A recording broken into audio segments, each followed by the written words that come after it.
my pleasure to welcome you all to our first regular quarterly consultative meeting for the year 2025. It is therefore appropriate to start by wishing you a happy new year. On this happy note, let me also welcome the new president of the Nigeria Union of Journalists, Comrade Alhassan Yahya, who is ably represented by the National Secretary.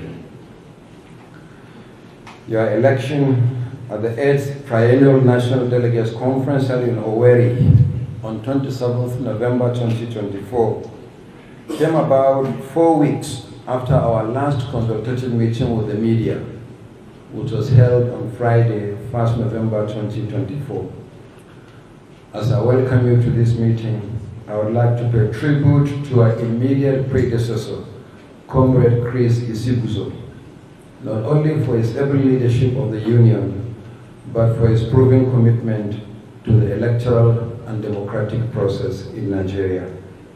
We are confident that under your leadership, you will continue to extend the same support to the Commission as did your predecessor.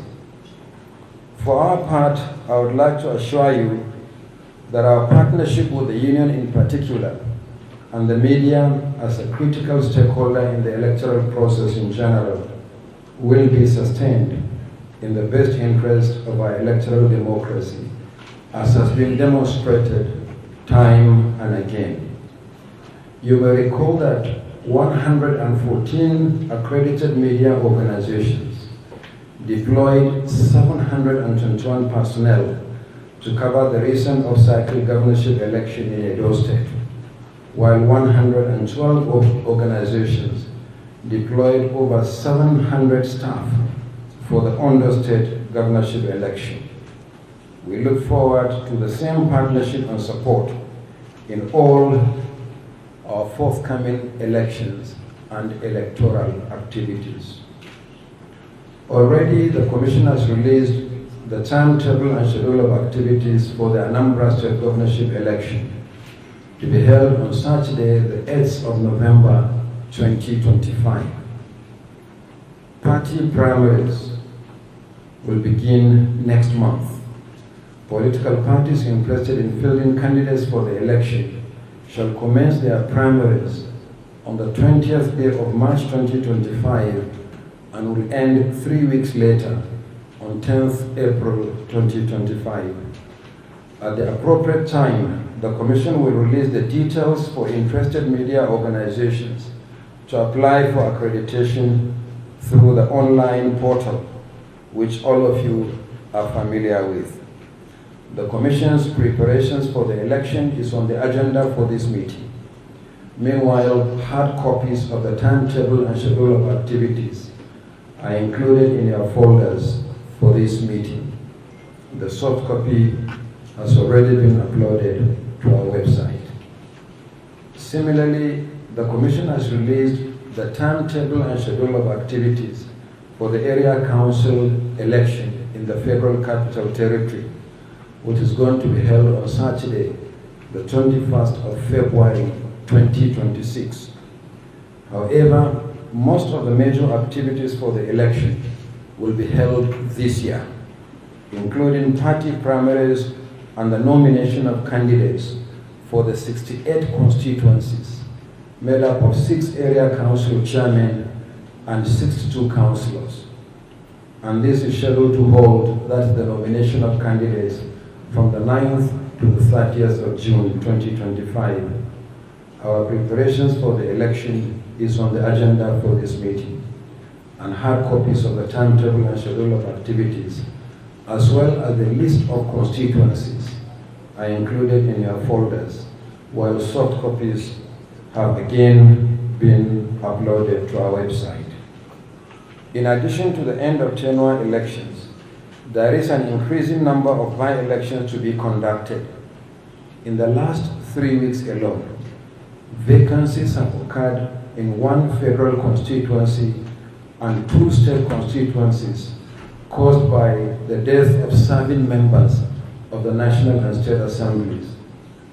In another state, the State Assembly declared the seat of a member vacant as a result of absenteeism following the prolonged absence of the member from sittings of the House in violation of Section 109, subsection 1F of the Constitution of the Federal Republic of Nigeria 1999 as amended.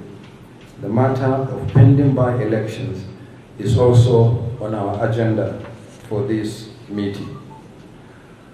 I want to reassure you of our commitment to continuously improve on the electoral process.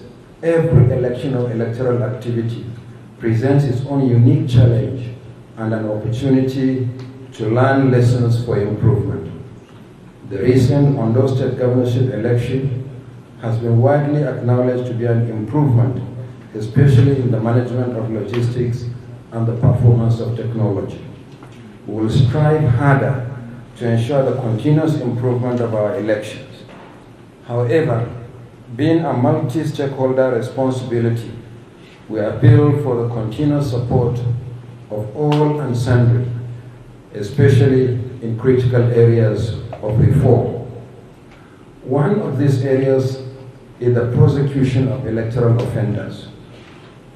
Judicial and legislative action in the last few days underscore our effort to deal with offenses involving officials of the Commission assigned to carry out designated responsibilities.